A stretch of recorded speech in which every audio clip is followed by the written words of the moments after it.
Hello everyone. It has been a while since we have posted any content on our channel, and I want to give you guys an early fall garden tour. I am excited because the temperatures have dropped finally. Ladies and gentlemen, if y'all only knew what we just been through, a whole week of triple digit weather that was unexpected and also very uncommon. Like, I have never experienced 100 temps in the fall. That is new. So I do want to say before we get started, to say thank you to everyone who have wished me a happy birthday and their well wishes and blessings. Also, I want to send my condolences to those who have been impacted by the two hurricanes that have recently impacted a lot of people in the southeast. I do have family in that area that was impacted, but nevertheless, guys, our prayers and love are with you all. I wanted to show you right now what you're just to say, show you that right now what you're looking at is a purple tree collard. This purple tree collard is about 2.5 years old, y'all. I pruned it back. It was actually a couple of more feet, couple of inches taller than what it is. And it's compact. It's a purple tree collard, for those who are wondering. This one does not have a lot of pest damage, unlike the cutting that we started last year, which is very weird and awkward to me. I'm still trying to figure that out. Nevertheless, I like the purple tree collard. I love it. And in between it, guys, I have scallions.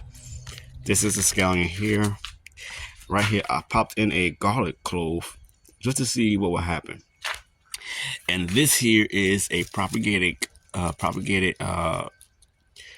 garlic chive. So I'm happy that it grew, but not only that, guys, it went to flower. So I'm only experimenting. I'm trying to see how this will do this fall winter month, to see if any pests will really attack it with our garlic, with our scallions, and with our garlic chive, because they are all in the onion family, allium family. I hope I'm saying that right. Here is Pomfrianca pomegranate is a baby. I'm not looking for fruit. I'm a big advocate of allowing my young fruit trees to focus on their root system, whether in containers or in the ground. Here, I'm excited. It's extremely excited, because right here is our garlic. And y'all know I posted our last video, I believe, was on our garlic, and it already came up. Half of it. It's not a lot, but it's only just a little. Oh, they got one right there too. So I'm only experimenting, and I do advise that you all make sure y'all mulch your garlic beds. Don't do what I'm doing right now. I'm doing this for experiment purposes only. So be advised that this is not the way you want to grow your garlic as it is naked. Okay, you want to add mulch, whether that is straw, hay, grass clippings, even like wood chips or leaves. You make sure you cover your garlic beds. This right here, this fern, is our asparagus. So next year will be our first year. Next year, 2025, fall winter month, will be our first year to actually harvest our asparagus. This is a purple passion, and I also added some garlic here too as well. It coming up. This right here is a cutting. This is a Moret tree collard. This one gets attacked more than any other tree collard that we have in our family's many food forests and containers or garden. It doesn't like the triple digit weather at all. And as you can see, she's just been getting devoured, y'all. But she's doing all right. I also have a scallion here. I also have a garlic clove there. Okay. Right here is little NJCali apple tree. It fruited. I'm happy about that. Flavor Grenade Pluot is also fruited. I'm happy about that. Back here is our aloe vera. I have babies there. I also have The mother there, well, this is the daughter of the, no, this is the mother. A mother, a daughter, and then all the babies is all in there now. So I put this grow bag back here to make space, and then this is going bye-bye soon. But in that is this leaves and whatnot.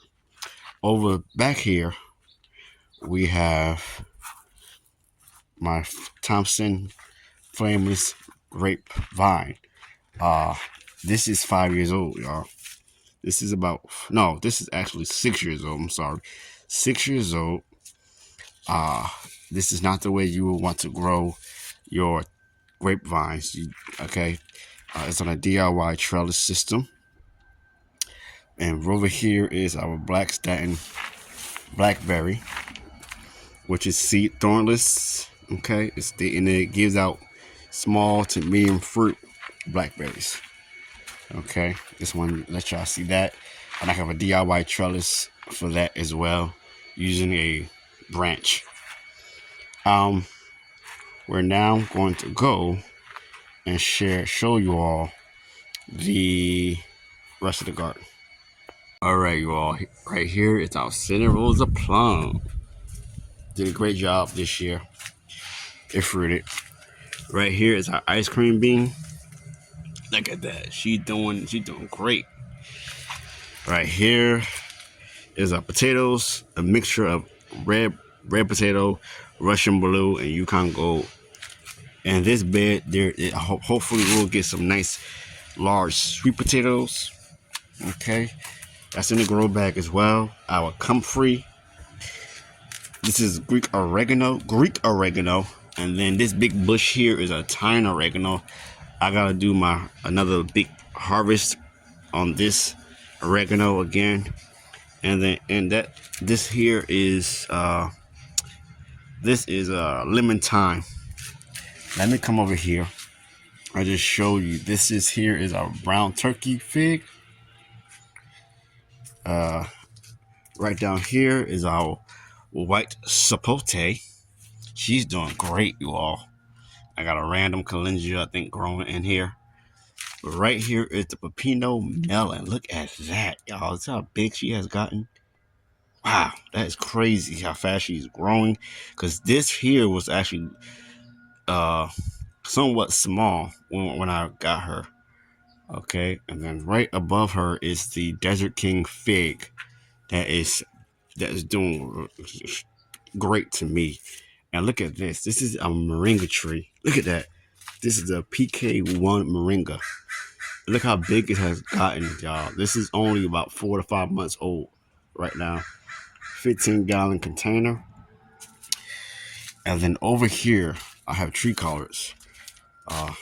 And this tree collard here is the big blue. This is Jolly. Okay. This is a tree collard that may be a green tree collard. I don't know. Still trying to figure this one out. And also, I did the same thing in this bed. It's a scallion. I have garlic here. And then we have some wild calendula that's coming up, and another seedling that I believe this is, it looks like mustard, red giant mustard. Yeah, red giant mustard. And then here is I call it Curly Sue. So she's going to be pruned, actually. So this is going to be gone very soon, you all. I'm just waiting for the temps to even get even lower, because I'm going to prune it to right here, at least right there. Okay. And then this bed here is where I have my 2 or 3 violas. Okay, these are annual flowers. I love violas. And then this here is a salvia. This is misty blue. And then there's another salvia here. This is red dimension rose. And this is some random garlic I planted in this bed as well. My comfrey.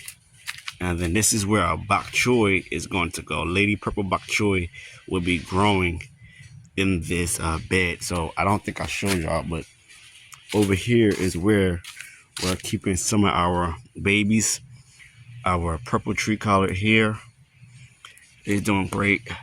This is I call it Big Joe.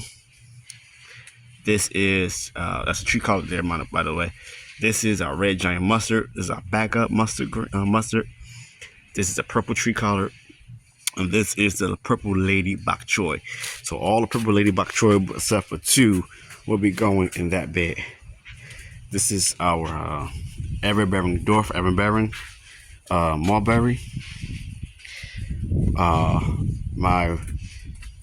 This is my white honor roses. That's doing great. Over here is the State of Grace rose. And then we have Good as Gold hybrid tea rose. My ginger. And then over here is the purple tree collard cutting that I told you all about that has been getting devoured. Look at that. You see? All of this, look at that. But nevertheless, it's okay. It's okay. And here is a sanguinella blood orange that has fruit. The Maya lemon, not doing so great, but she's gonna be all right. The Washington navel, no fruit, and then our Aurora Satsuma mandarin has a lot of fruit this year. Definitely have a lot of fruit. Look at that.